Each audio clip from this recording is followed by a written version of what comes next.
वक्रतुंड महाकाय सूर्यकोटी समप्रभ निर्विघ्नं कुरु मे देव सर्वकार्येषु सर्वदा.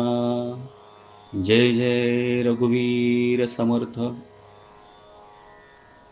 रघुनाथ फाउंडेशन संचलित वशिष्ठ गुरुकुल यांच्याद्वारे हरिभक्त परायण ज्योतिताई यांच्याद्वारे आयोजित मनाचे श्लोक यावरती आपण चिंतन सुरू केलेलं आहे. काल आपण श्लोक क्रमांक 120 पाहिला. आज आपण मनाचे श्लोकमधील श्लोक क्रमांक 121 पाहूयात. महाभक्त प्रल्हाद हा कष्ट विला मनोनी तया कारणे सिंह झाला. नये ज्वाळ विशाळ सन्निध कोणी नुपेक्षी कदा देव भक्ताभिमानी. जय जय रघुवीर समर्थ. श्रोते हो, आपण मागील काही श्लोक जे पाहिले त्या श्लोकामध्ये भगवंत आपल्या भक्तांसाठी विविध अवतार धारण केले. जसे मागच्या श्लोकामध्ये आपण पाहिले की या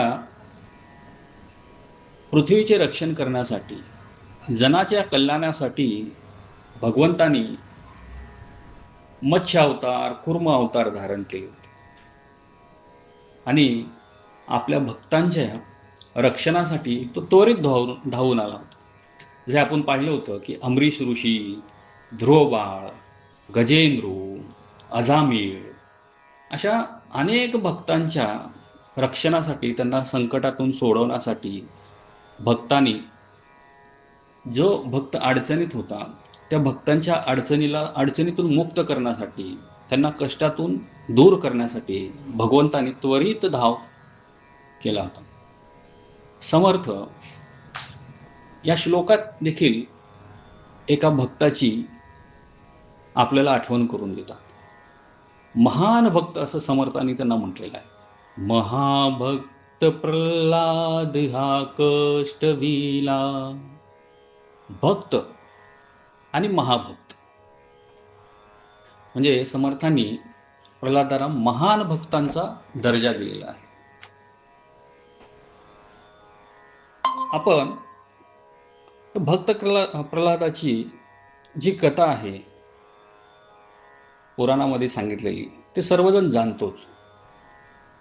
समर्थ रामदास स्वामींनी रचलेल्या मनाच्या श्लोकामध्ये, या श्लोक क्रमांक 121 मध्ये, त्या माध्यमातून आपल्याला ईश्वराची जी भक्ती आहे ती अफाट निष्ठा आणि संरक्षणाची गाढ प्रत्यय स्पष्ट होतो. हा जो श्लोक आहे, या श्लोकातून समर्थ आपल्या मनाला धीर देतात आणि सांगतात की देव कधीही आपल्या भक्ताची उपेक्षा करत नाही. भागवतामधील अत्यंत प्रसिद्ध अशी ही भक्त प्रल्हादाची कथा आहे. या कथेचा आणि या श्लोकाचा जो मूळ आधार आहे ना, तो भक्ताला वाचवण्यासाठी भगवंत कशी रूपे घेतो, कसा धावून येतो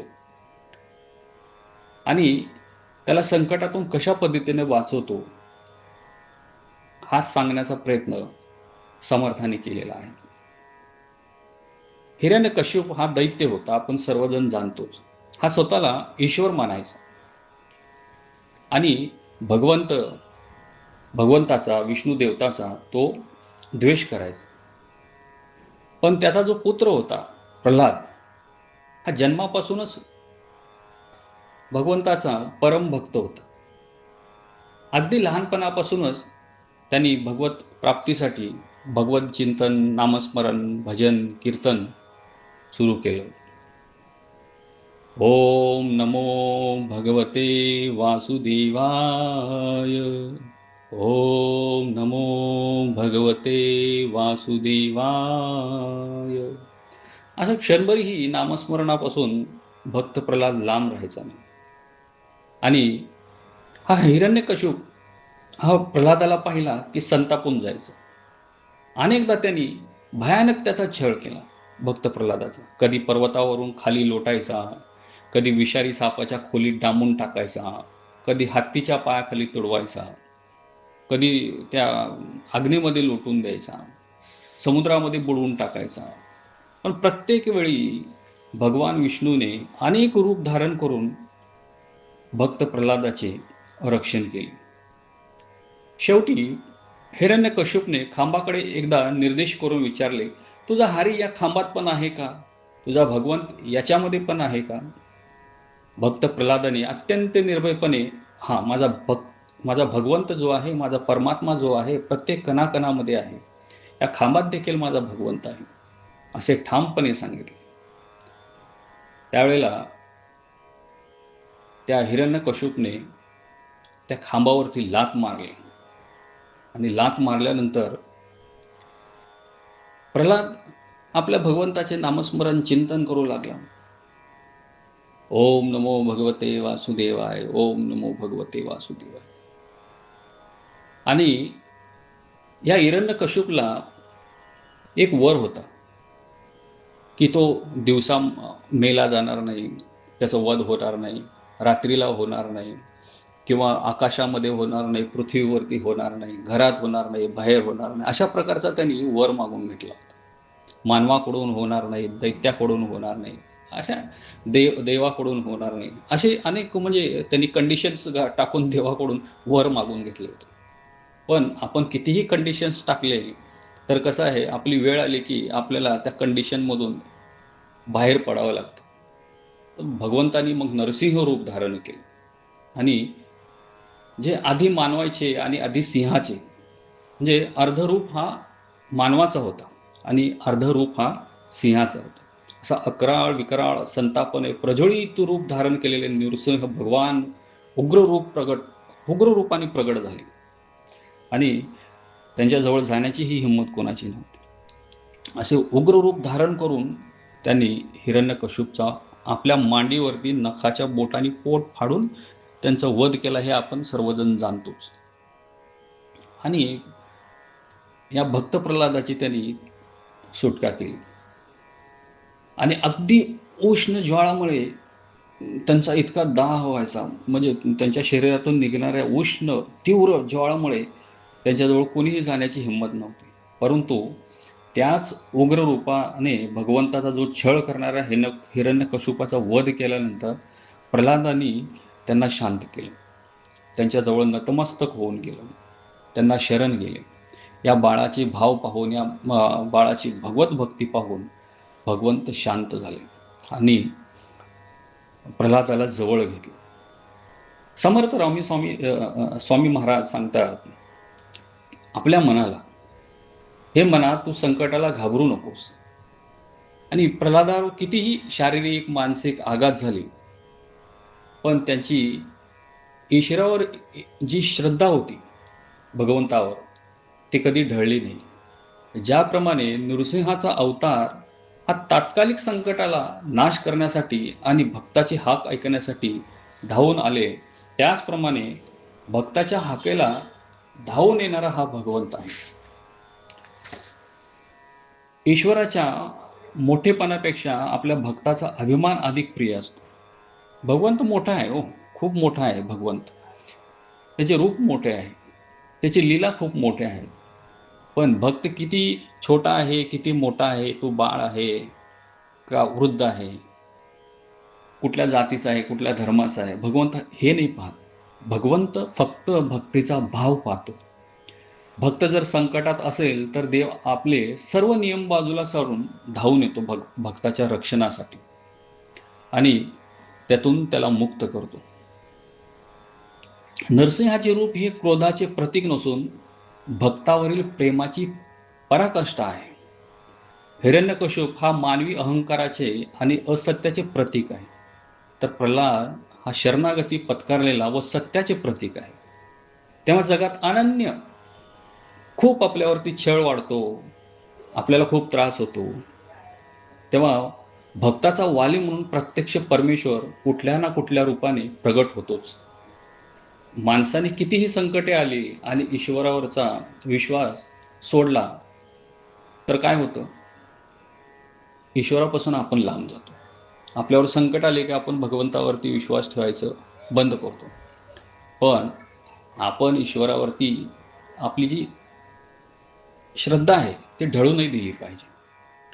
आपली भावना, मन, बुद्धी ईश्वराच्या चरणी सातत्याने लावली पाहिजे. या श्लोकातून हाच भाव सांगायचा आहे समर्थांना. जीवनात जेव्हा दुःख आणि संकट येतात ना, म्हणजे अन्यायाचा डोंगर कोसळतो आपल्यावरती, तेव्हा माणसाचा विश्वास जो आहे ना तो डळमळू लागतो. आणि मी एवढी भक्ती करतो, मी एवढं भजन करतो, मी एवढं कीर्तन करतो, आणि हा त्रास मलाच काय होतो बाबा, माझ्यावरच संकट का येतात? तर आपली जी भक्ती आहे, निश्चिम भक्ती जी आहे ना, ती कुठंतरी कमी पडायला लागते. आपल्यावर कितीही त्रास होऊ द्यात हो, आपल्यावर कितीही दुःख येऊ द्यात, पण आपण आपली निश्चिम जी भक्ती आहे ती कधीही ढळू नाही दिली पाहिजे.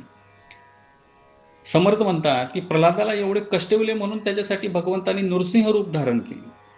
याचा अर्थ असा आहे की देव कधीही म्हणजे आपल्याला एकटं सोडत नाही.